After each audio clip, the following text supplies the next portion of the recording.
I believe that everybody has a story, and I'm fascinated to hear them.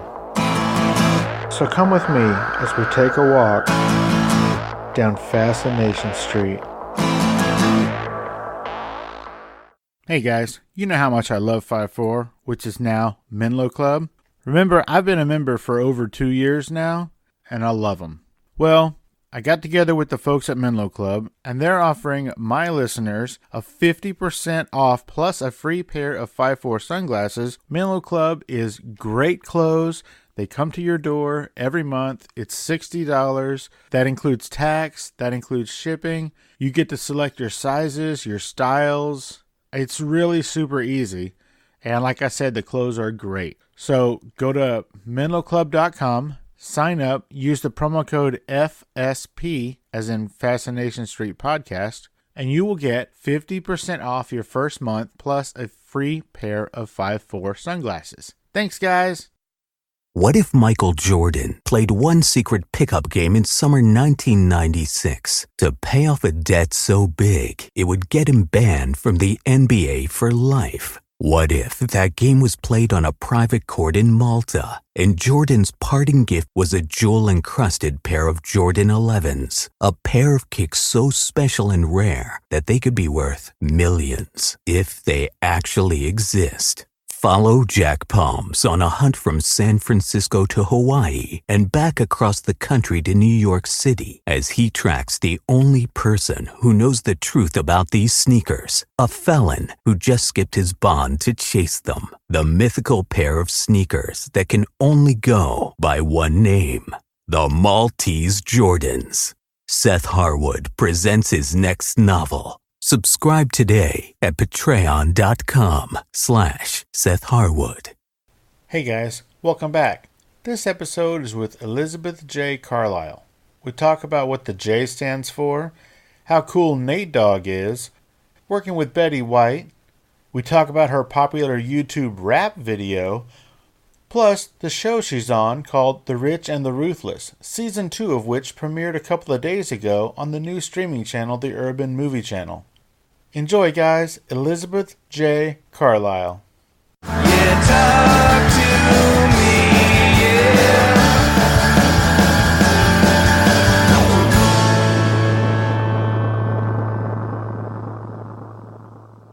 Hello, is this Steve? It is. Is this Elizabeth J. Carlisle? Yes, it is. Yes. Listen, and I listened to your podcast over the weekend. I thought it was really awesome. I love podcasts. You are so sweet. Which ones did you listen to? Oh, I listened to Serena Scott Thomas and then Gina Grad. Oh, sweet. Very cool. Those are two of my favorites. They were both so sweet and kind. It was unbelievable. Yeah, I didn't even know that Kristen Scott Thomas had a sister. So, of course, I went and cyber-stalked her. And it was, I thought she was great. She is really, really sweet. Well, thank you so much for checking out the show. I really appreciate it. That's really cool. My pleasure. Okay, so welcome to Fascination Street, Elizabeth J. Carlisle. Thank you. First of all, thank you so much for taking the time. I really appreciate it. I know you're super busy. It's my pleasure. It's an honor. Okay, so first, does that J actually stand for anything, or is it just so that you're not confused with somebody else? Great question. Well, my legal name is Elizabeth Carlisle Johnson. So when I joined the Screen Actors Guild, my grandmother always said, if you ever become an actress, I want you to go by Elizabeth Carlisle. So I had to keep her promise. But when I joined the Screen Actors Guild, there was already someone with the name Elizabeth Carlisle. And you can't have two people with the same name, so I added the J in. Oh, okay. So the J stands for Michael J. Fox. Yes, exactly right. Exactly. Because that's why he has a J. It's for that same SAG reason. People often leave the J out. So last summer, I was on Fox News. Well, this pertains to my name. So my better half, Ron, was at work one day, and his work friend ran in his office and said, "Hey, turn on Fox News. Elizabeth's on there." We don't watch Fox News. That's okay if you do, no problem. But he turned on Fox News, and there I was. For the day, Loretta Lynch was in the news because she had used the, alias Elizabeth Carlisle in the emails to the Clintons. And Fox News decided to say that Loretta Lynch was using the same name as actress Elizabeth Carlisle, who has appeared as a prostitute in several TV shows. So that's a little bit about that. Another reason why I should include the J in there. Indeed. So were they using your picture and everything? Yes, they were. That is so weird. It was funny that day, but that was the only news channel that even had that story on. I didn't see that on your IMDb page. You mean as starring as Loretta Lynch? Well, they're still writing it for me, Wow, that's cool. So what is the SAG minimum for that? Hopefully it's scale. Hopefully not ultra low budget. Right. Okay, so tell me where you came from. Where'd you grow up? So I am from Silver Spring, Maryland. I was born in College Park, Maryland, right near University of Maryland. And when I was in the second grade, my family moved to Montgomery County so that my brother and sister, who are older than me, could be in a better high school. So basically, home of crab cakes, yummy things like that. So it sounds like being born and raised in Maryland, it sounds like your parents were real heavy into film and television. Not really. Not really. My parents are actually both history buffs. My dad is a Civil War buff. In fact, one summer, we, by car, took the Civil War battlefield tour of the South. That was exciting. I hope you can hear the sarcasm in my voice. But I've seen more reenactments than I need to. Wow, that sarcasm was so thick I could see it on your voice. But when you're 9 years old, it's not so fun. But looking back, I think it is kind of cool that my dad is really into the Civil War. Well, he could be into worse things. He could be into just the wrong side of the Civil War. Exactly, yes. All right, cool. So what made you get into acting? Well, I first trained as a ballet dancer, and I wanted to be a ballet dancer, and that didn't work out because I got sick and injured. So I feel like the next best thing was acting. So in high school, I did a couple of plays, and it just ignited this passion within me. It was so much fun. And I studied it in college a little bit, and then I changed my mind and thought, I'm no good at this. I'm no good, so I quit acting, and I became a makeup artist, and I was a makeup artist for a number of years.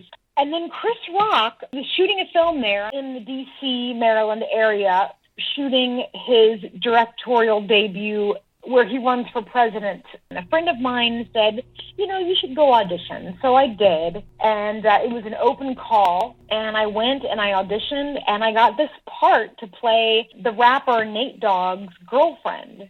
Oh, head of state. So there were two of us. Yeah, head of state, thank you. And so this other woman and I played his Nate Dogg's girlfriends. Throughout the film, we got to fly to Mount Rushmore and shoot the opening scene there. It was so much fun. Wow, that's awesome. That's a really cool first acting gig. Is that where you got your cards, your memberships? Yes, it is. I worked enough days on that and had a big enough role where I was able to join the Screen Actors Guild. Shortly thereafter, I did one episode of The Wire. For some reason, when The Wire was on, nobody heard of it.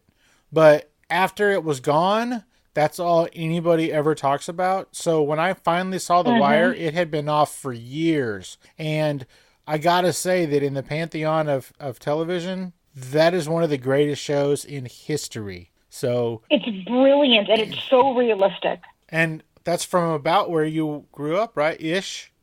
It's about a 45-minute drive. So that takes place in Baltimore, which is a little bit further north. And I'm from the outskirts of D.C., about 15 minutes outside of D.C. Well, I could tell that you're not from Baltimore because on that show, they all said Baltimore.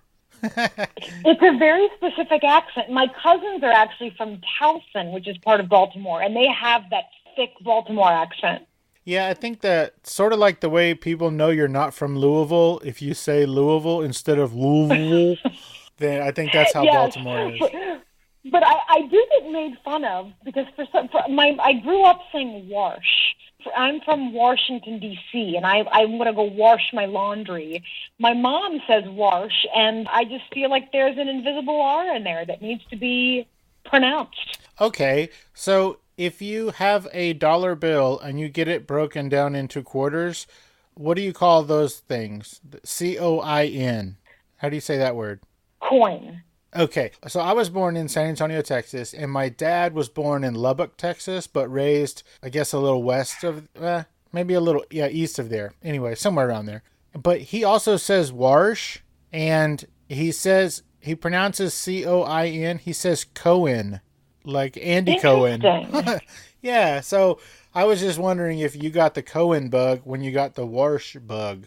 Because I have no idea where he got it. I didn't get the Cohen. I don't think I've even heard anyone say that. I love that. Hey, you know what? He's adding a syllable on.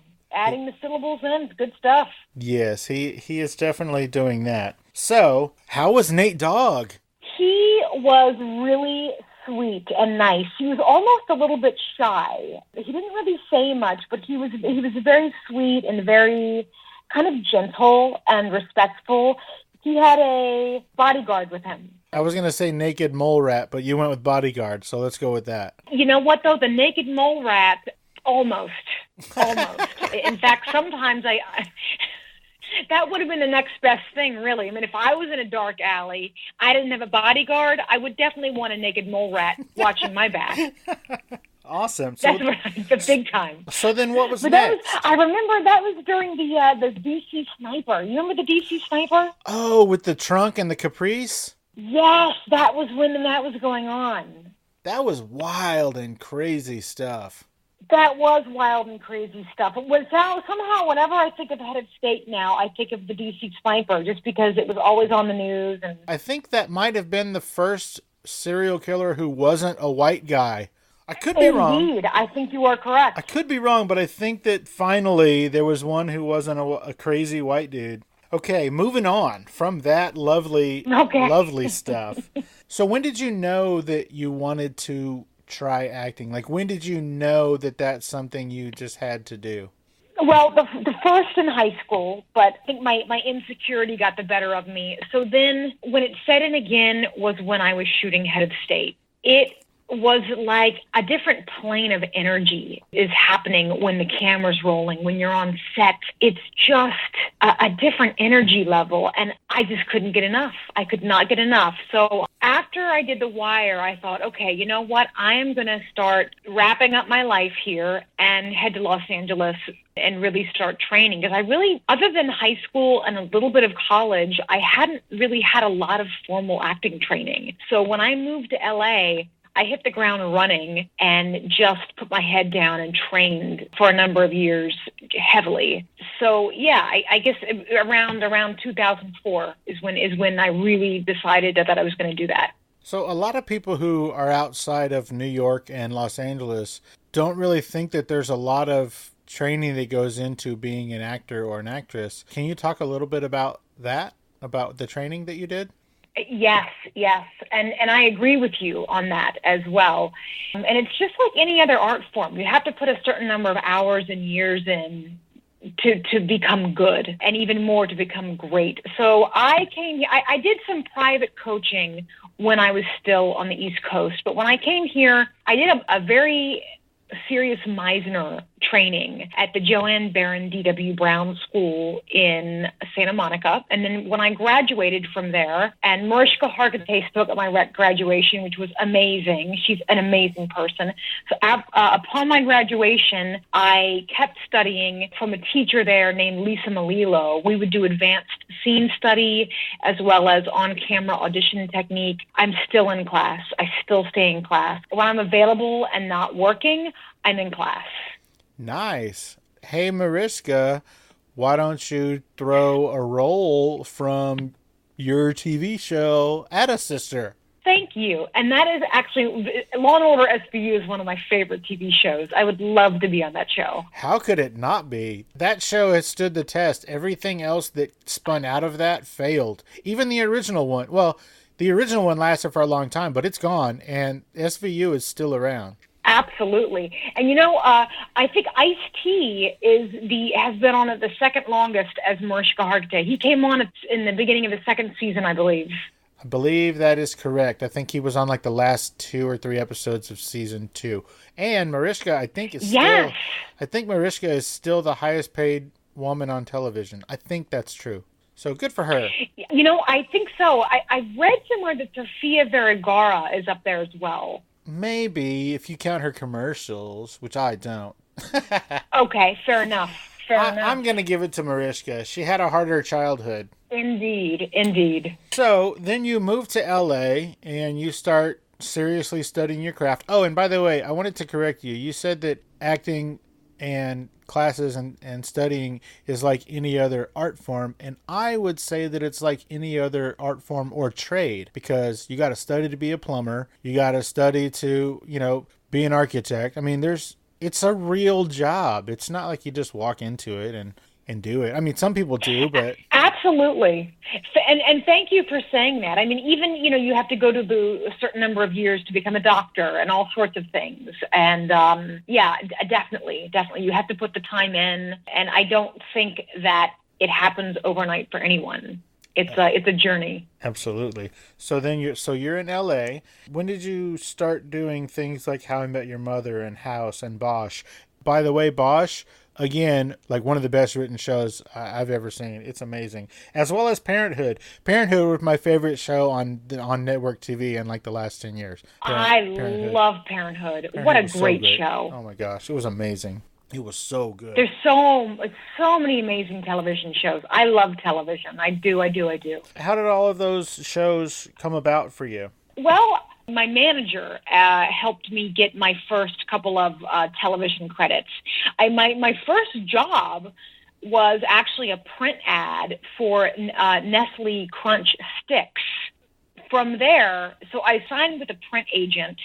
First audition I went on, I booked it. I don't know how that happened. It was just amazing, dumb luck. And they had a picture of me up on the wall at the agency. And the commercial agent that shares the office said, "Hey, who's that?" And so they called me and it signed me coast to coast, still with them. Thank you guys. Love Hugh Leon over there. He's the best commercial agent ever, I think. And then I did a play, and I had the hardest time trying to get theatrical representation. For people that don't know what that means, theatrical representation means an agent that will submit you for television and film roles.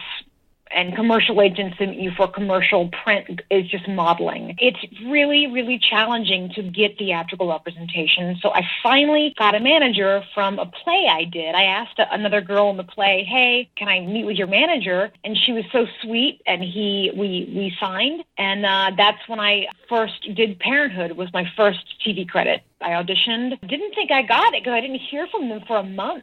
Didn't hear anything. And then all of a sudden they called and said, "Hey, we're going to be shooting on such and such date. Is Elizabeth available?" And yeah, it was amazing. I got to work with Dax Shepard, who was a lovely, lovely person. Now, who did you play on Parenthood? I played a yoga instructor in a scene with Dax Shepard and his son. Oh, cool. At a Mommy and Me. It was a Mommy and Me yoga place. I used to be a hardcore yogi. Like the bear? No, almost. Into yoga. I did competitive yoga. How weird is that? That's an oxymoron. But yeah, but not Yogi the Bear, but I like that. So that's awesome. Tell me about working with Betty White. Oh, I've had the pleasure and honor of working with her twice. She is sassy and spunky and fun and beautiful and smart. She's just a worker. At the time, she had 2 TV shows going on, Hot in Cleveland and Off Their Rockers. I was on both of them. And she just would always be going over her lines, memorizing. She's a pro. She is a pro that I think a lot of actors look up to her. I mean, she's just amazing. Well, you don't get to stick around in this business for this long and not be a pro, so she's amazing. Absolutely. I think she's in her early 90s now. I mean, that's just incredible. Now, Off Their Rockers was a prank show, right? Yes. Yeah, but on that, I did not pull any pranks. I was with Betty White doing yoga again. Typecast much? Oh, well, yes, I did a lot of like dancing yoga stuff. I had to have hip surgery 2 years ago, but up to that point, I did a lot of that sort of thing. Can I ask you why such a young, healthy yoga person would need hip surgery? Yes, absolutely. It was a labral tear, which is the cartilage that got torn. It wasn't a hip replacement. Just from wear and tear of years of ballet and yoga, the cartilage got torn in my hip. And apparently, it happens to a lot of people, and they don't even know it because it doesn't hurt. But for me, it hurt really bad. So I went to Vail, Colorado at the Stedman Clinic, had my hip fixed. Now we're back up and running again. How long were you down? Completely down 3 months. Whoa. Yeah, I mean, I was on crutches for 2 months. And right after those 3 months were up, I was filming season 1 of Rich and the Ruthless. But, you know, I just had my 2-year anniversary of my hip surgery last week, and it's still not 100%. So we're still recovering it a little bit. Wow. That's insane. Well, I hope you heal faster and better and hope you feel better. That's terrible. Thank you. I'm living, you know, it doesn't really handicap me too much. Just some days it's hard to, like, maybe sit and drive. It hurts a little bit, but life goes on. Oh, were you on that show too? Just kidding. That was before your time. Oh, I remember that. Yes. That's where, I don't remember, like, there was a few people who kind of got their start on that show, but I couldn't name any of them, so why did I bring it up? So, okay, I'm a little confused because one place I read nominated and another place I read won, but you won a Best Actress at the Asians on Film Festival? Yes, and let me clear up that confusion for you. So they're interesting. They do, each season they have a winner. So I won for the fall of that year, and yes, I believe I was the only non-Asian person nominated. And then they had a winner for the entire year of that year. I did not win that one, but I won the fall award. Okay, because my question, which I'm sure does that make sense? Yeah, my question, which I'm sure you get a lot, is you don't look Asian. No, it's odd. I don't. But so the director and the star of that film, which is called Just For Your Troubles, Steve Chan, who's an amazing actor and writer. I'm sorry, he wrote it. He did not direct it. Brandon Apfel directed it. But Stephen Chan, who starred in it and wrote it, is Asian. So we were able to get into the festival because of him. Got you. But oddly enough, I was nominated and I won for the fall. So it was an honor. It was an honor to be the only Caucasian person. Well, that's really cool. I mean, I would hold my head pretty high if I was the only white guy to win an award on the BET Awards. Right? You're right. You're doing something right. Right? You must be doing something right. Tell me about West of Lincoln. Ooh, West of Lincoln. That is a web series that I co-wrote and co-produced. A group of friends that I met at the Joanne Baron D.W. Brown studio, the Meisner training. We're still friends today. We got together and decided to make a short film, and we ended up breaking it up into episodes. And it is zany and wacky, and it was a lot of fun to make that. It was a lot of fun. It was a little bit over the top, and I like over the top comedy. Where could somebody find that? It's on YouTube. Okay. At West of Lincoln. It has its own YouTube channel. Gotcha. And I think there are 6 or 7 episodes. Oh, and they're all about maybe, 3 or 4 minutes long. Awesome. Well, everybody go check that out. Yes. Tell me about the protagonist or just protagonist. How about that? Yes, that is Alec Roth's directorial debut. I am good friends with his mother. Alec Roth's mother and I used to take ballet together. His father, Eric Roth, wrote Forrest Gump. So he comes from a lovely Hollywood family. So Alec Roth, I auditioned for him to play the lead in his first short film called Protagonist, where I play a struggling screenwriter who is under a horrible deadline and just having writer's block. And all of the characters in her film come to life. And help her create a better script. And it's really fun because everything but my coverage was shot green screen. And it was a huge undertaking for Alec Ross, especially for his first film, and he just took the bull by the horns and rocked it out. It's an amazing short film, and it won the best comedy at Malibu Film Festival. And I think he's putting it in some other film festivals as well. So I think he's really proud of that, and he should be. That sounds kick-ass. So you said something about, or maybe you didn't say it, maybe I just know it. Tell me about your rapping career. Oh, yes. You know, I've always loved to write raps. I don't know how good I am at reciting raps, but I'm good at writing raps. And I have a passion for mustard.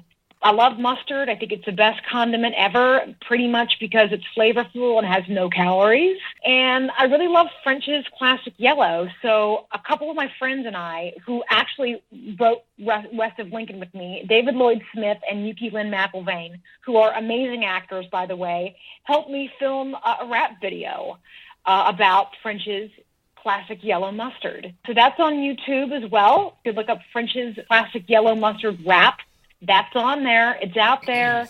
More rap videos to come. If people have requests, I will take them. If you like hot sauce, whatever. Can I play the audio version of that video, that mustard video? Can I play that on here? Absolutely. All right, I'm going to put it right here. I like Heinz, I like Cholula, I like Dijon mustard too. And A1 sauce is a boss when I barbecue. But my fave that I crave from New York to LA is French's Classic Yellow Mustard, baby, all the way. It got zest, it got tang, always cure a hunger pain. Costco has a family size to feed your whole dang gang. Stone, ground, yellow and smooth, it puts me in the mood to smile, dance, sing a song, and then maybe I'll bust a move. French's mustard, baby. Ooh, ooh, classic yellow, baby.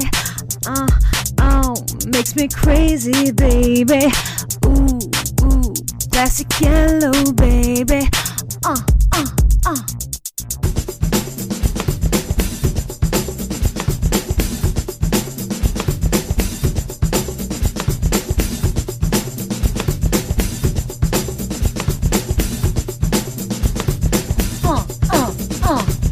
Tailgate, hot dog, burger to the bun. No artificial stuff in this, so you won't get the runs. Number 1 grade mustard seed, distilled vinegar. Ooh, we eat it up with no worry, cause it ain't got no calories. Check it, yo, I'm paleo. This stuff's been around since 1904. Eat it fast, eat it slow. Lots of ways to eat the yellow. Nacho, taco, guacamole, in a dip of vegetables. Sloppy Joe burrito, tuna salad, casserole. French's mustard, baby. Ooh, ooh, classic yellow, baby. Makes me crazy, baby. Ooh, ooh, classic yellow, baby.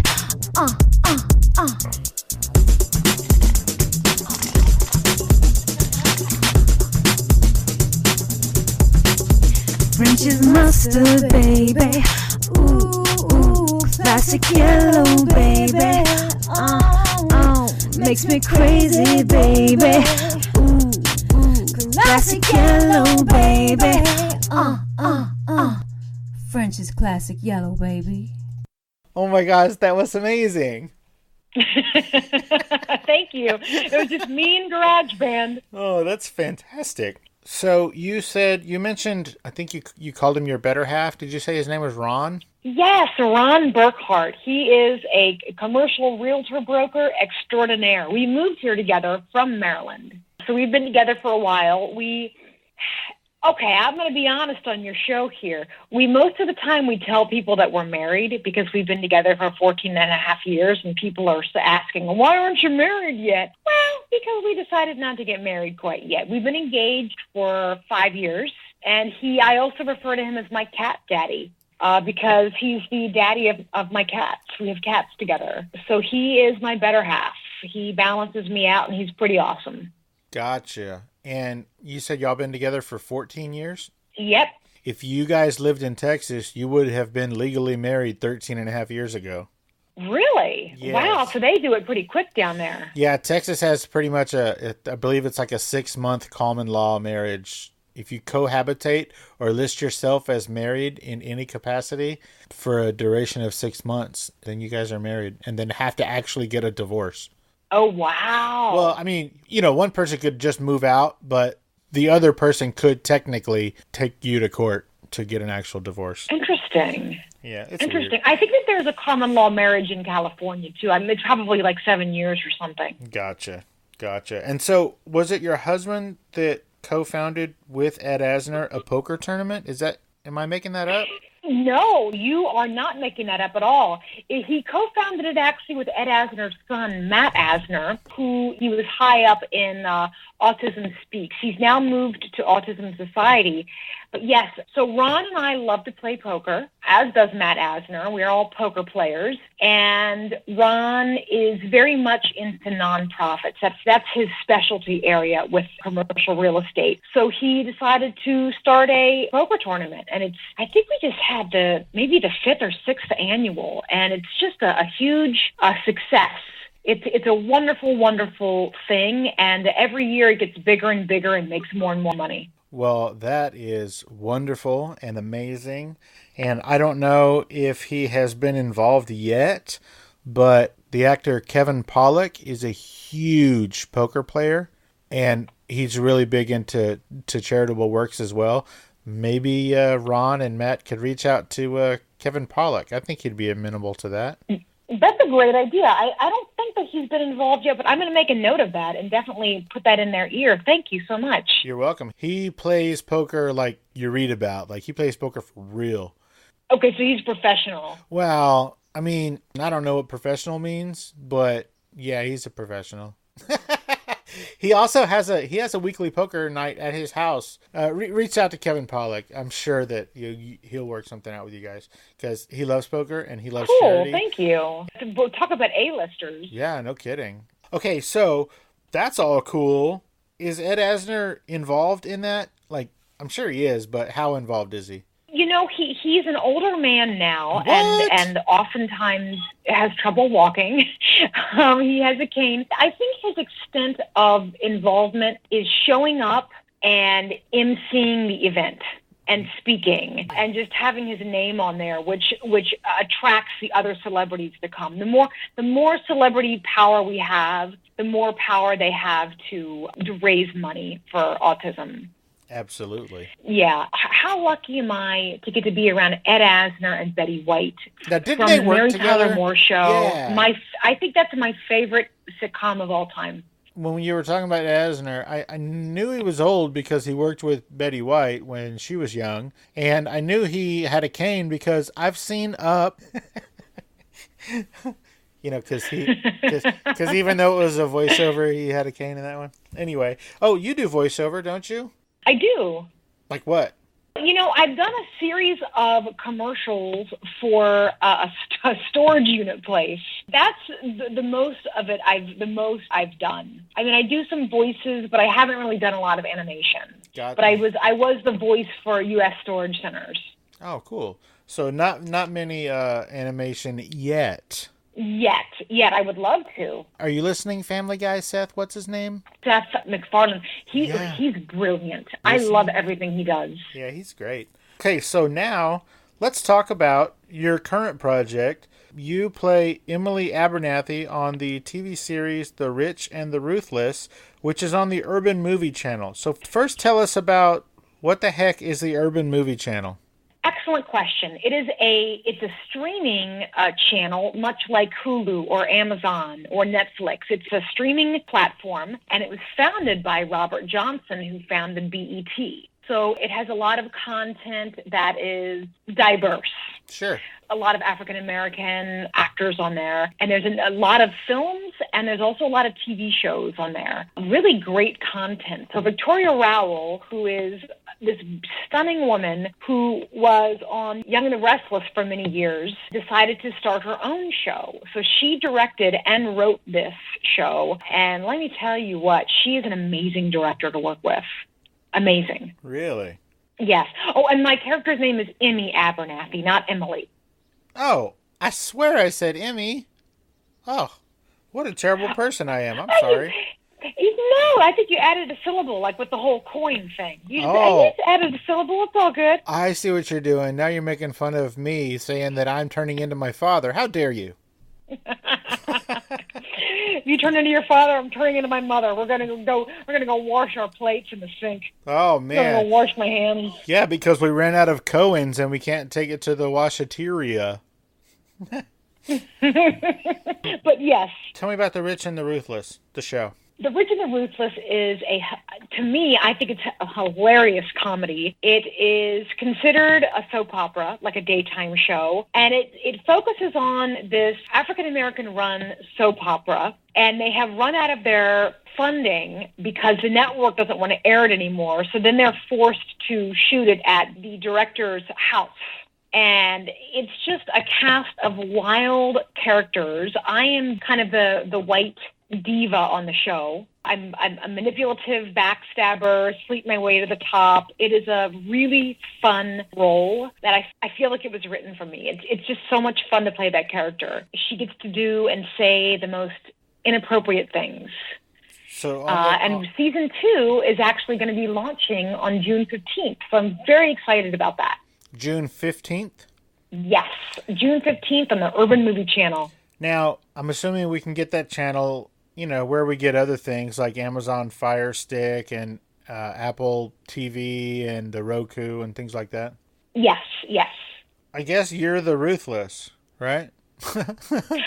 I am definitely the Ruthless. Definitely the Ruthless. There are some non-ruthless characters on there, but a lot of the characters are ruthless. And just the way they interact, it's a lot of fun. It's a really fun show, and the cast is amazing. In fact, I don't mean to brag here, but we got nominated for 9 awards at the Indie Series Awards, and we won Best Ensemble Cast in a Comedy. Really? I'm proud of that. Yes. How awesome is that?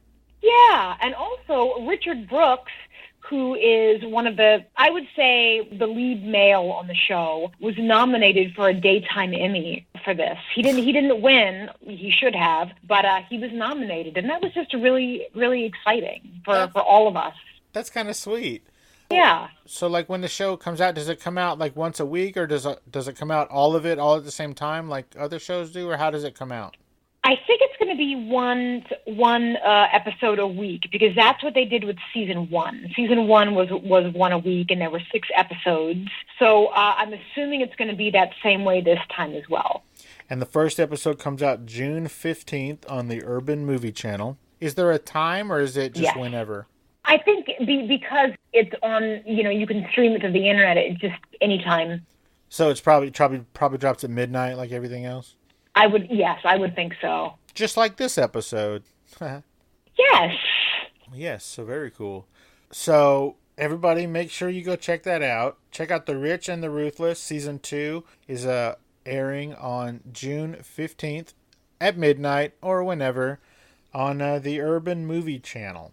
What else do you have? And you probably want to watch season 1 first, just to understand what's going on. Oh, really? Okay, yeah. Go back and catch season 1, guys. I mean, what are you doing with your life? Nothing? All right, well then go catch season 1 of The Rich and the Ruthless. I'm sure that is also on the Urban Movie Channel. And what else? What else do you got going on besides that? You busy lady? Oh, thank you. I just finished shooting a film called Vendetta, which is directed by Pun. I'm going to mess up his last name. So Pun, if you're listening, please forgive me. It's Pun Wiekatrun. And he does a lot of animation for Disney, which is really cool. And this is his 3rd film he's directed. And I am the lead, and it is very dramatic. And so they're in post-production for that right now. So that should be really neat when it comes out. I'm not sure of the premiere date for that quite yet. And what was that called again? Vendetta. Vendetta. Oh, well, it sounds like this director maybe could be your hop, skip, and a jump into voiceover. Yes. In fact, I've asked him to start developing another project with me. So we'll see what happens with that.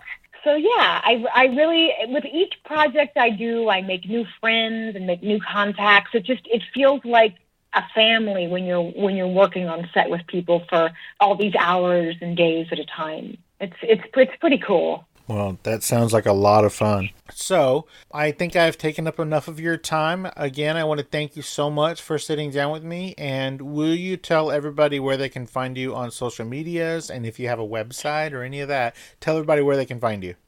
Absolutely. Thank you. You can find me on Instagram at just Elizabeth J. Carlisle. And my last name is spelled Carlisle.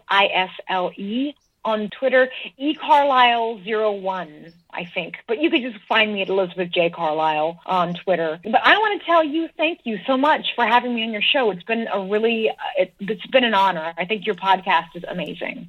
It's really interesting. Thank you so much. I prefer the term fascinating, but I'll take interesting. Well, yes, it is. This is a very fascination street. I will have Elizabeth J. Carlisle's social media tags in the show notes. So just scroll down to the show notes and you'll see where you can find her. Are you on Facebook at all? I am. And it's just Elizabeth J. Carlisle. Okay. So all of those will be in the show notes. So scroll down and check that out. Again, thank you so much and have a great day. Awesome. Thank you. And look, it was really nice talking to you. I am honored that you invited me on your show. You are very, very sweet. I appreciate you taking the time. Thank you so much. Thank you. Have a good night. You too. Bye-bye. Thanks. Bye-bye. Hey guys, this is Steve Owens from Fascination Street Podcast. You know, the podcast you just listened to. Well, I need your help. I need to get more ratings and reviews on iTunes. So here's what I'm going to do. I had some special Fascination Street Podcast surprise gifts made up for everybody who rates and reviews the podcast on iTunes. Doesn't matter what you rate it. It doesn't matter how you rate it, as long as you rate it. And then email a screenshot to fascinationstreetpod@gmail.com along with your name and mailing address so that I can mail you your free surprise thank you gift. So if you've gotten this far, go ahead and take another couple of minutes to rate and review the podcast, and you might as well subscribe and tell a friend. It helps me keep doing what I'm doing. So thanks, guys. Opening music is the song Magnolia from the 2014 album Intransigence, used with permission from Douglas Miles Clark. Closing music is Apollo from the 2001 album Into the Known by the band Sapphire. Thanks for hanging out with us and getting to know a little bit about our guest. We'll see you next time on Fascination Street.